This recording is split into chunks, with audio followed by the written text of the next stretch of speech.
Hey guys, welcome to another review, and this is a quick look at the Softube Solid-State Logic XL9000K series channel strip for Console 1.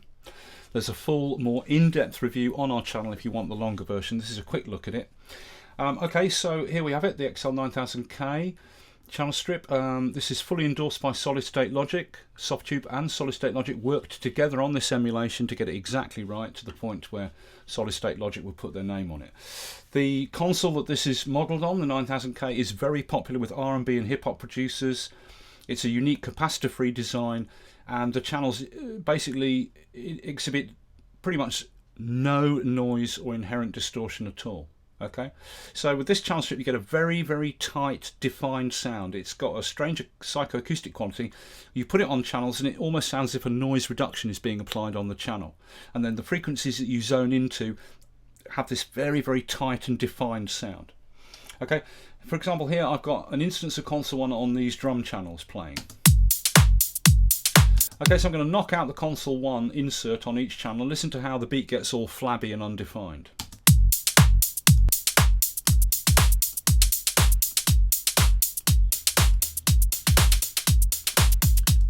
Okay, so there's the beat with all the Console 1s defeated. They're turned off now. And you can hear it's got quite a flabby, undefined sound. It's quite loose and not too punchy. Alright, and now I'll just bring in the Console 1 channel strips on each drum channel and listen to the difference.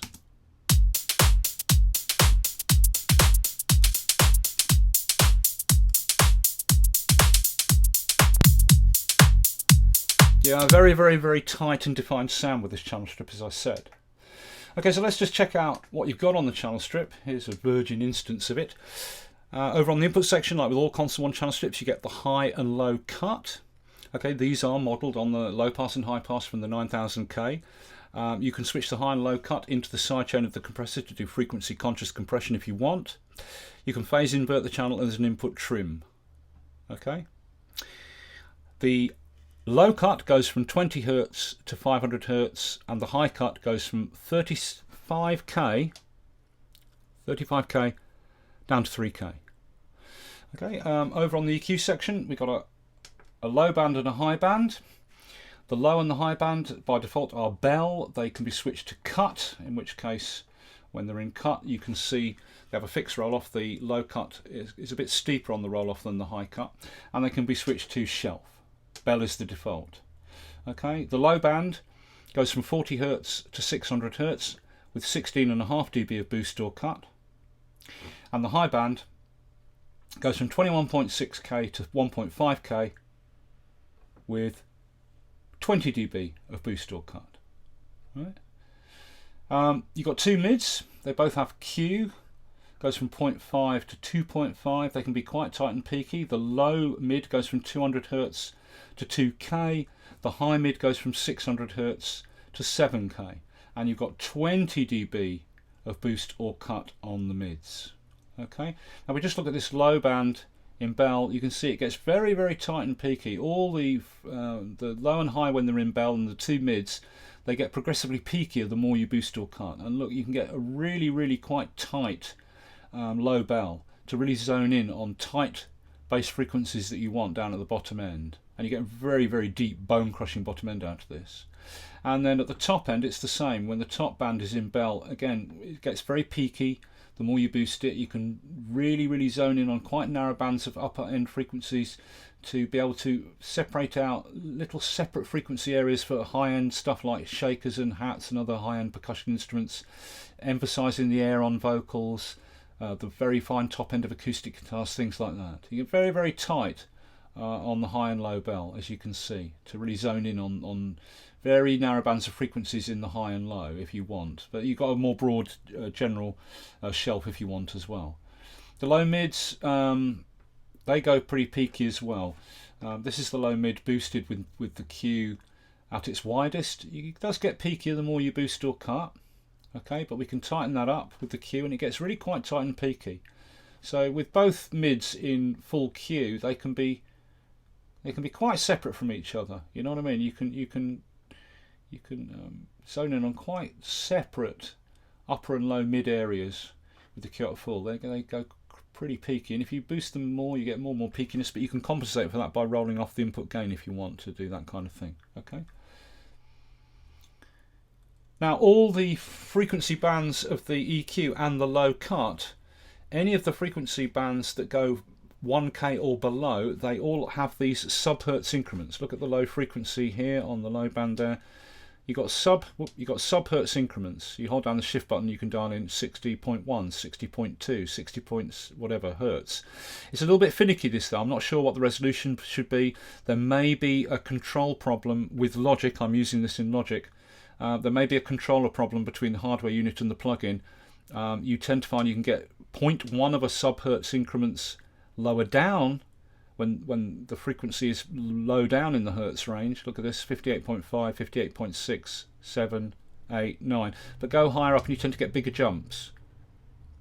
Yeah, you can't always get single hertz increments. Now I don't know if that's a little bug with the controller in Logic, because there was a previous bug with the controller in Logic which they fixed. This could be another one. But you do get these sub-hertz increments on any frequency below 1K. Okay, and that's on the low cut, the low band and the two mids. Okay, the gate here, it's 9000K gate. It doesn't have the punch and punch sustain control the 4000D has. Instead we get a hold control which goes from 0 to half a second, and the range control. Okay, it can also be switched to hard gate like for the 4000D and for the British Class A. Release goes from 1 second to 4 seconds.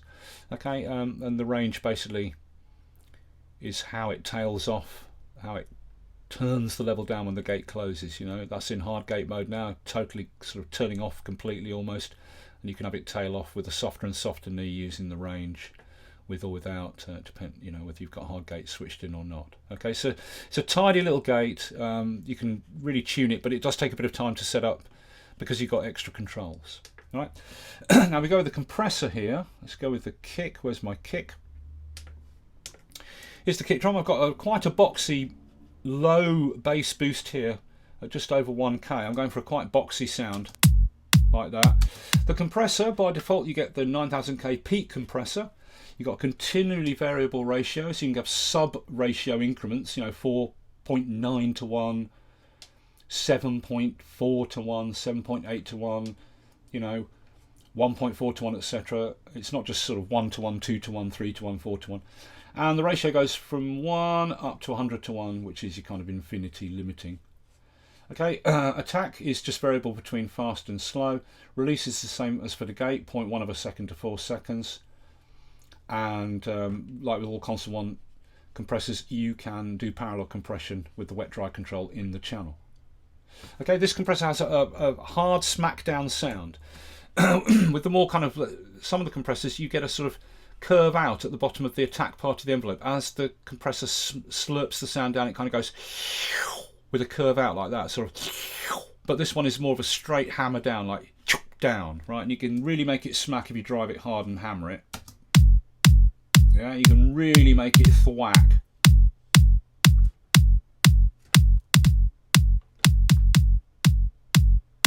Yeah. Really hard smackdown sound to it, but it can be very subtle, of course, if you don't hammer it so hard.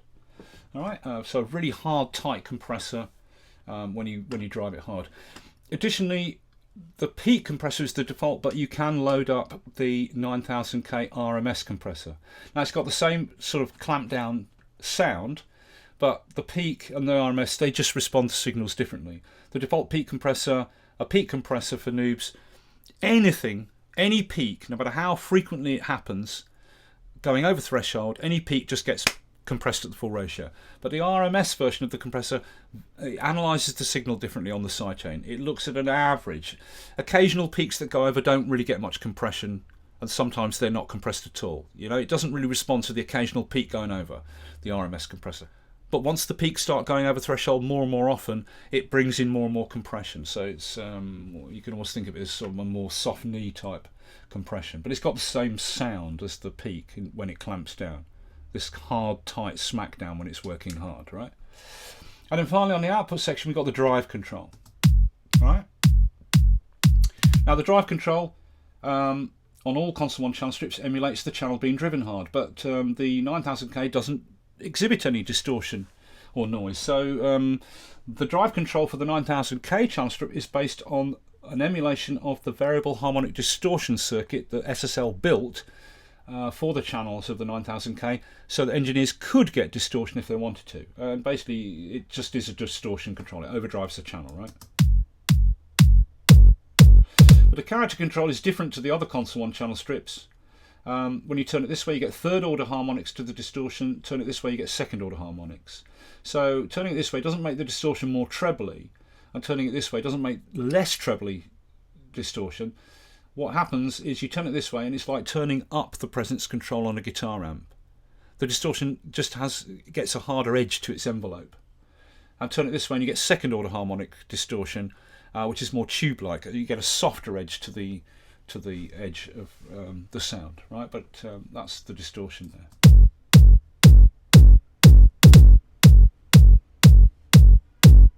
Yeah, it's got more edge that way, like turning up the presence on a guitar amp, yeah. And turn it that way, and you get a softer, more rounded edge because it's doing a more tube-like second-order harmonics, right? That's your drive control. And you know, that's it. I say, if I just go with this kick drum here, and we just listen to this bell. I've got this tight bell. You know, it goes quite peaky there, right? And just, you know, I've got it this quite boxy 120 something hertz, but you can go right down low, and you can really go down low and zone in on tight bands of deep bottom end frequencies with this bell. Get really very, very tight phase coherent bass end.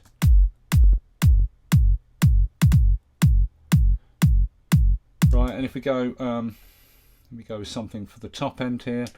Got a shaker here, I think. When is it on 11? It's very tight top end. The bell goes really tight at the top end, very, very high. You can really isolate out different frequencies for high end stuff. You know, up to the finest high end stuff. Very, very narrow, easy to separate out high-end stuff into their own little frequency ranges. Shakers, hats, things like that, or the airiness on a vocal can be emphasised nicely, the very fine top end of acoustic guitars, things like that, right? And then as far as the mids are concerned, let's just drop that down a smidge. As far as the mids are concerned, if I go with this snare here, I've got a low cut and a high cut on the high and low band, and I'm just focusing on that 1K area there with this high mid. Let's just take those off. Let's get that down like that. And just show you these mids. Again, they can go quite peaky as I showed you earlier. So here's the high mid, the low mid. Right, let's give it a boost. That's at widest Q. It gets peakier as it boosts or cuts, but it's quite wide like that. But you can tighten it right up with the Q, and it gets really quite peaky, as I showed you earlier. You can separate out the mids. Here's the low mid. 200 hertz up. Here we go.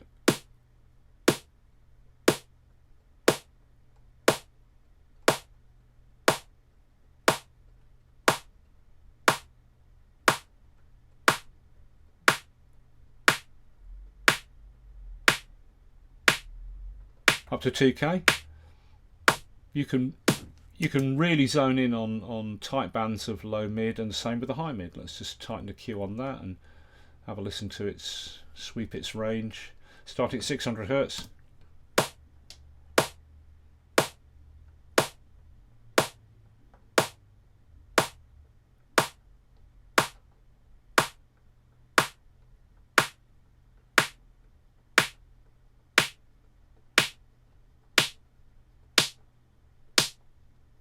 It goes really quite high, up into the fine areas of things like vocal sibilance and the very high end of acoustic guitars, stuff like that. Yeah, so very tight mids.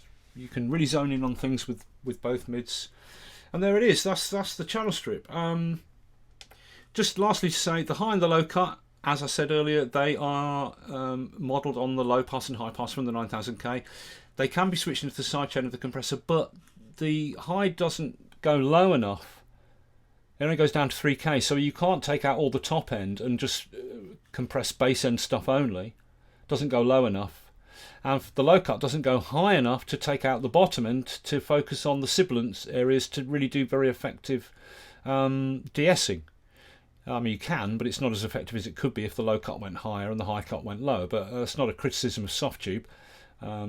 They are simply emulating the 9000K low pass and high pass. So, but they're just not that useful switched into the sidechain for doing frequency conscious stuff, as on the other two channel strips in the range from Softube, right? So there you go. That's the 9000K. As I said, very, very tight defined sound. Easy to separate things into their own frequencies. Very, very good for electronic music, all genres, R&B, hip-hop styles, dancehall, another all dance music styles. You know, it's got this bone-crushing tight bottom end, ultra high end, very, very tunable. All the bands are very tunable. You can really isolate frequencies and separate things out, which is very much the style when mixing electronic music. Okay, very, very tight sound. As I said, with this psychoacoustic quality of almost like there's a noise reduction on each channel. This kind of ultra silence, and the frequencies you're tuned into just really come through with real tightness and definition, right? The compressor helps with that because it's got this really tight smack down, and drive it hard, it starts to take off the decay of things. You get a really, really tight sound with this, yeah? So that's the 9000K quick look, as quick as I can do it, showing you anything really meaningful. If you want to watch the longer version, it's on our channel where I just meander a bit more and talk a bit more about it and just a bit more yap, you know. So I hope that's useful. The 9000K series from Softube for Console 1, and I'll see you for the next video.